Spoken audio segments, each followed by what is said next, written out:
네, 안녕하십니까. 2021년 1월 13일 오전 시장 안내 드리겠습니다. 여기서 미증시부터 좀 체크를 할까요?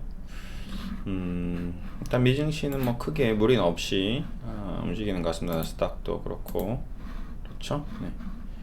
그리고 니콜라 기술주들이 또 반등, 테슬라 자꾸 왔다 갔다 하죠. 시장이 계속 갈팡질팡합니다. 다임너, 니콜라, 수소차, 이거 맞아, 모더나, 기술적 반등, V자 반등이 나오네요. 알라일렘, 오, 또 뭐 왜 이렇게 올라가지? 테슬라, 또 테슬라는 올라오다가 또 빠지고, 인텔, 제너럴 일렉트로닉스, 이건 신고가, 골드만삭스, 금융주는 계속 신고가 치고 가네요. 엑스모빌, 전통주들은 치료제가 계속 이제 좀 좋아지는 쪽으로 해서 올라가는 것 같습니다. BNP 파리바 금융주, 국내 주식도 어제 의외로 또 외국인들은 신세계 같은, 뭐 롯데백화점 같은, 롯데쇼핑, 현대백화점 같은 전통주를 또 담기도 하고요. 그러니까 이제 넥스트 스텝을 좀 밟고 있는 것 같습니다. 네, 그런 걸 좀 참고를 좀 하시면 좋을 것 같고요. 자, 그리고 바로 좀 이어서 이제 3월 되면 공매도가 나오죠. 자, 공매도 대기 물량에 대한 기사가 나왔습니다. 자, 공매도 대기 물량이 47조. 자, 이게 47조가 무슨 말이냐? 지금 공매도를 치려고 지금 주식을 빌려 놓은 상태. 그러니까 대차. 주식을 공매도하는 순서는 이렇습니다. 기관 투자자들이 우선 삼성전자 주식을 빌립니다. 네. 내가 공매도를 하겠습니다라고 빌려주는 대차를 신청을 하면 기관들은 자기가 사놓은 주식을 대차를 해놓기도 합니다. 계속 기죠. 자기가 수익이 나려고 사놓고는 대차를 해서 공매도를 쳐버립니다. 예. 그래서 떨어지는 걸 또 수익을 내기도 하고요. 또 반대로 기관들이 주식을 내가 많이 사뒀는데 내가 그래서 10조치 샀는데 1조 정도를 공매도로 해서 해지를 하는 경우도 있습니다. 그러니까 혹시 모를 위험에 대해서 주식을 사고 팔고 계속 수수료 나오고 세금 나오고 하니까 그럴 바에 그냥 해지를 좀 해놓자. 뭐 위험 리스크를 뭐 이런 사람도 있고 뭐 다양한 엄청난 많은 이유가 있습니다. 공매도를 하는 이유가 있습니다. 그냥 단순히 공매도를 해서 떨어지는 수익을 내는 공매도 특이건도 있고 해지 펀드 매니저들도 있고요. 그냥 정말 방어하기 위해서 해지라는 말이 방어한다는 얘기거든요. 해지한다는 게 예를 들어서 지금 해외 투자에 대해서 미국 주식에 대해서 해지하는 방법 중에 하나가 이제 환율 해지를 하는 거죠. 환에 대해서 급등 급락을 하니까 환에 대해서 해지를 하는 경우도 있고 주식 해지도 하는 경우도 있고 다양한 그런 보험 같은 역할을 하는 게 또 있습니다. 예. 계속 주식을 사고 팔고 할 수 없으니까요. 그래서 삼성전자를 사놓고 선물 풋으로 뭐 하방으로 해지를 해놓는다거나 아니면 선물을 사놓고 삼성전자를 사놓고 대기한다거나 이러면 포트폴리오상 뭐 옵션상 뭐 다양한 금융공학적인 내용들이 너무 많습니다. 이런 걸 다 이제 기관들이 하다 보니까 개인 투자자 봤을 때는 저 나쁜 놈 왜 저렇게 해서 우리 개인 투자자 주식을 망가뜨리느냐 뭐 할 수도 있는데 꼭 그런 이유만은 아닙니다. 예. 그런 이유가 있고요. 그 다음에 이제 또 어쨌든 이제 이 47조 공매도 물량이 있다라고 이제 또 이제 기사가 이제 나왔죠. 예, 또 이제 개인 투자자들 또 긴장합니다. 47조 이제 매도 나온다고? 아니죠. 이 기사가 제목 이렇게 적으니까 이제 깜짝 저도 그래서 유튜브 제목을 이렇게 공매도 대기 물량 47조 폭락 단기 폭락 위험 관리 이런 식으로 제목을 이제 적을 겁니다. 잘 보십시오. 이제 제가 사람들 화들짝 놀라서 뭔지 보죠. 그러니까 이렇게 이제 보고 나서 내용을 정확하게 인지를 못한 상태에서 47조가 그러면 시장 장 3월 14 며칠부터 한다고 했죠? 예. 공매도 시작되는 그날부터 이 37조가 47조가 나오는 게 아니죠. 이번에도 보세요. 똑같습니다. 연말에 뭐 지금 대주주 요건 강화 때문에 물량이 뭐 나온다 만다 뭐 했고 뭐 이런저런 얘기가 많았지만 결국엔 시장이 올라갔죠. 3월 16일부터 공매도가 해지되니까 3월 16일 날 47조가 다 매도하겠습니까? 아니죠. 절대 그럴 리 없습니다. 근데 개인 투자자는 그게 무서워서 주가가 떨어지면 저 3월 16일 날 공매도가 나오기 때문에 주식을 다 파는가 보다 불안하고 무섭고 하니까 또 그 공포심에 또 주식을 파는 거거든요. 그런 과정이 계속 반복되는 거죠. 자, 그러니까 위험 관리는 하되 너무 또 그 공매도가 나오면 주식시장 자체가 완전히 그럼 코스피가 다시 3,000 깨지고 2,000 가고 2,000 깨지고 1,500 가고 이런 과정이 아니라는 거죠. 자, 그 왜 그럴까요? 왜? 자, 왜 공매도가 시행되면 다시 2,000을 안 갈까요? 예, 그 이유가 뭘까요? 네, 그 이유를 아시는 분 있나요? 저는 알까요? 예.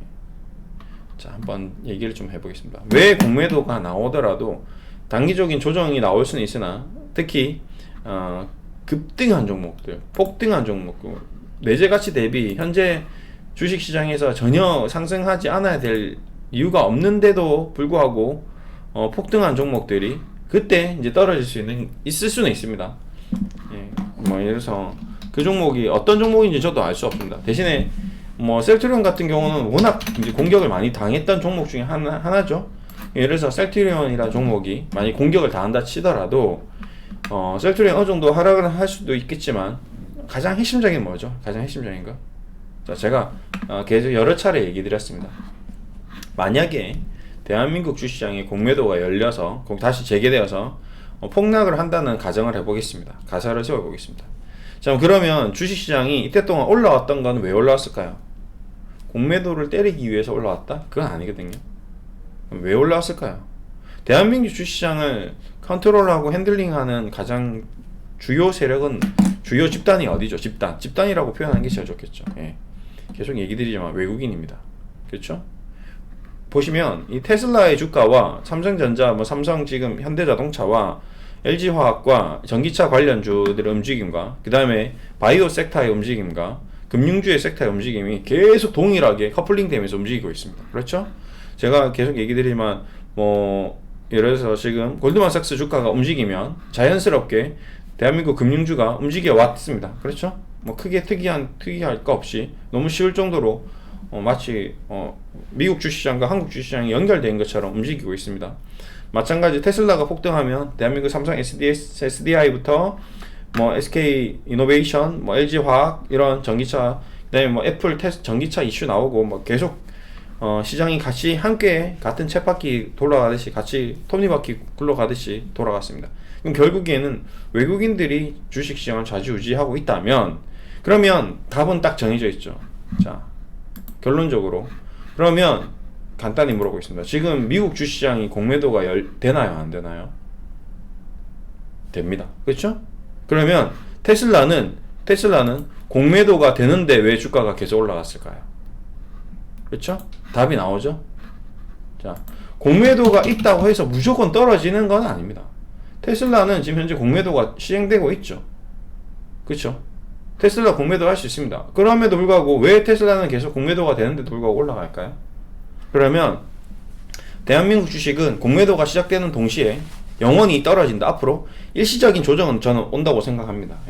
2, 3월 정도에 이 공매도에 대한 겁을 주면서 장난치는 세력들이 반드시 있을 거라고 저는 생각하고 있고 일시적인 조정은 불가피하다라고 생각하고 있습니다. 그리고 어떤 특정 종목들 말도 안 되게 올라가고 말도 안 되는 펀더멘털도 없고 그냥 작전으로 인해서 올렸다 작전으로 내리는 그런 종목들은 공매도의 공격을 받아서 개별적으로 몇몇 종목들은 공매도에 처참하게 붕괴되는 종목이 나올 겁니다.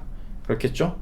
그럼에도 불구하고 공매도 자체가 대한민국 주식시장을 완전히 박살내고 완전히 처참하게 만들 수는 없습니다.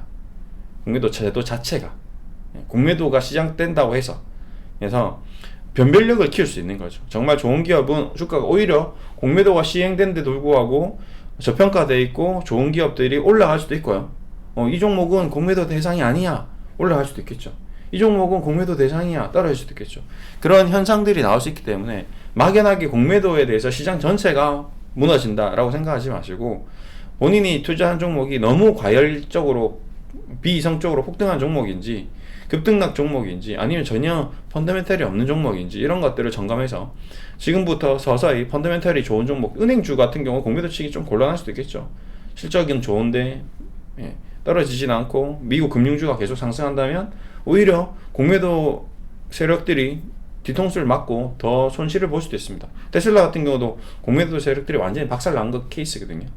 그러니까 막연하게 공매도에 대해서 공포를 가질 필요도 없고, 대신에 너무 또 막연하게 공매도 해도 상관없구나 라고 생각하고 모든 주식이 공매도에 영향을 안 받는 것도 아닙니다. 그러니까 철저하게 차별화될 것 같습니다. 지금 내용이 보면 기사에서도 지금 삼성전자 뭐 이런 얘기를 하지만 결국에는 결론은 뭐냐면 이런 얘기입니다. 네.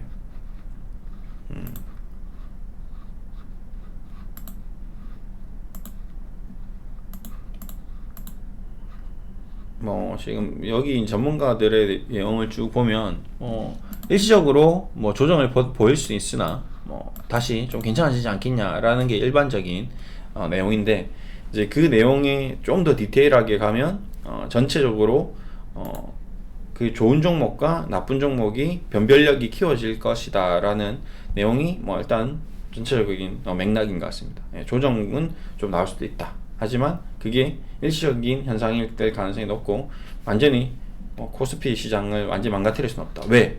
전 세계 글로벌 시장이 다 상승하고 있는데 대한민국 시장만 공매도가 재개됐다고 해서 폭락을 한다? 이건 좀 말이 안 될 수가 있거든요. 그동안 올라온 것도 전 글로벌 시장이 좋아지면서 올라온 거지, 한국 시장이 공매도가 없어서 올라온 건 아니거든요. 예. 한국 시장이 그만큼 그동안 저평가가 했던 부분이 부각된 부분도 있고, 네. 여러 가지 현상들이 있을 수 있으니까 일단 너무나도 큰 공포를 가질 필요도 없고, 그렇다고 너무나도 그냥 편안하게 있을 수도 안 되고, 하여튼 어쨌든 전체적으로는 지금 비이성적인 과열 시장은 맞습니다. 예.